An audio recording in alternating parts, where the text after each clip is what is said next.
जय श्री राधा रानी सरकार की, जय श्री कृष्ण भगवान की, जय पुत्रदा एकादशी व्रत की। मंदिर शिव बंसी वाले महात्मा यूट्यूब चैनल की ओर से हम आप सभी भक्तों का हार्दिक अभिनंदन करते हैं। आज हम आपको पौष मास के शुक्ल पक्ष की पुत्रदा एकादशी व्रत की कथा को सुनाने जा रहे हैं। तो इस वर्ष 2024 में पौष मास के शुक्ल पक्ष की पुत्रदा एकादशी का व्रत 21 जनवरी 2024 दिन रविवार को रखा जाएगा। जी हां, पुत्रदा एकादशी व्रत 21 जनवरी 2024 दिन रविवार को है। तो जैसा कि नाम से ही मालूम होता है कि पुत्रदा एकादशी का व्रत रखने से पुत्र की प्राप्ति होती है। हमारे हिंदू धर्म ग्रंथों में स्पष्ट बताया गया है कि अगर कोई भक्त पुत्रदा एकादशी का व्रत पूरी विधि के अनुसार रखता है, श्रद्धा भावना से रखता है, तो उससे भगवान की कृपा से पुत्र की प्राप्ति हो जाती है, घर में खुशियां आती हैं। तो पौष मास के शुक्ल पक्ष की पुत्रदा एकादशी व्रत की कथा इस प्रकार है। बोल श्री राधा कृष्ण भगवान की जय।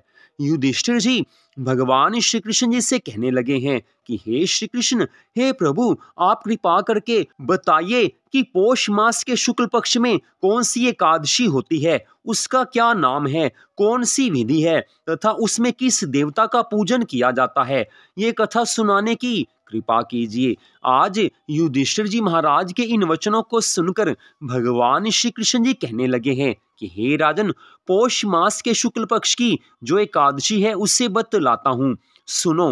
हे महाराज, संसार के हित की इच्छा से मैं इसका वर्णन करता हूँ। पौष मास के शुक्ल पक्ष की एकादशी का नाम पुत्रदा एकादशी है। यह सब पापों को हरने वाली उत्तम तिथि है। समस्त कामनाओं तथा सिद्धियों के दाता भगवान श्री नारायण जी इस तिथि के अधिदेवता हैं।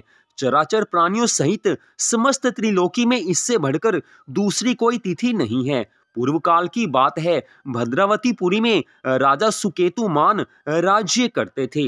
उनकी रानी का नाम चंपा था। राजा को बहुत समय तक कोई वंशधर पुत्र प्राप्त नहीं हुआ, इसलिए वे दोनों पति पत्नी सदा चिंता और शोक में डूबे रहते थे।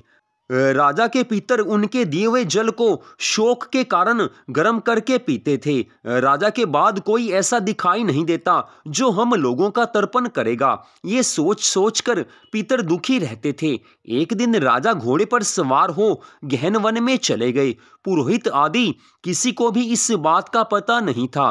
मृग और पक्षियों से सेवित उस सघन वन में राजा भ्रमण करने लगे। मार्ग में कहीं सियार की बोली सुनाई पड़ती थी तो कहीं उल्लुओं की। जहां तहां रीछ और मृग दृष्टिगोचर हो रहे थे। इस प्रकार घूम घूम कर राजा वन की शोभा देख रहे थे। इतने में दोपहर हो गया। राजा को भूख और प्यास सताने लगी। वे जल की खोज में इधर उधर दौड़ने लगे। किसी पुण्य के प्रभाव से उन्हें एक उत्तम सरोवर दिखाई दिया, जिसके समीप मुनियों के बहुत से आश्रम थे। शोभाशाली नरेश ने उन आश्रमों की ओर देखा। उस समय शुभ की सूचना देने वाले शकुन होने लगे। राजा का दाहिना नेत्र और दाहिना हाथ फड़कने लगा, जो उत्तम और शुभ फल की सूचना दे रहा था। सरोवर के तट पर बहुत से मुनि वेद पाठ कर रहे थे। उन्हें देखकर राजा को बड़ा हर्ष हुआ है।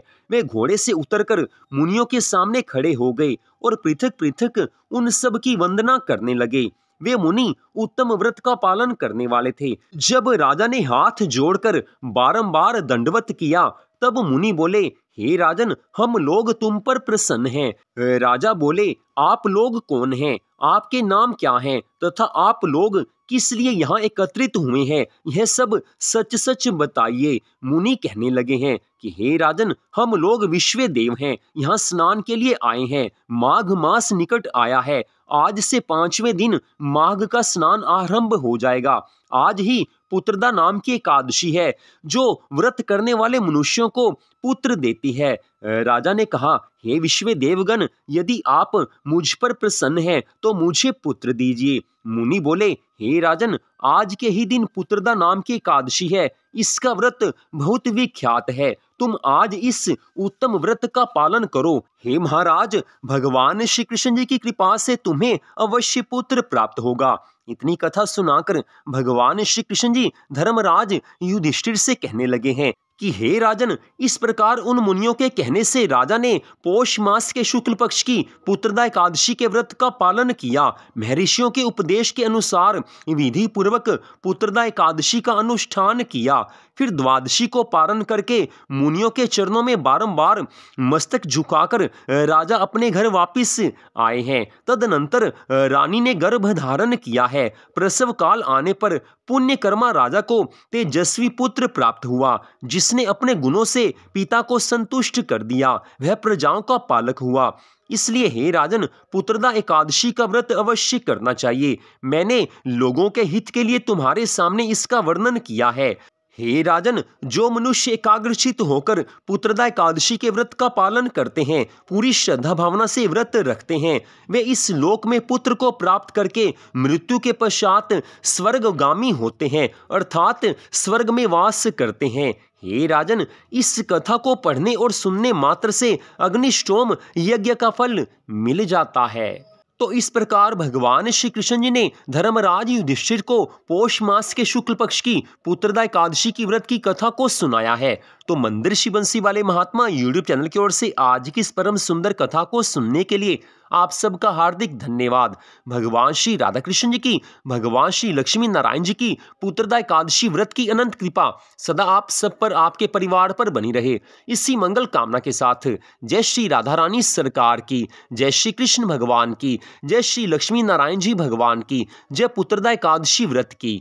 जय जय श्री राधे, जय जय श्री राधे, जय जय श्री राधे श्याम।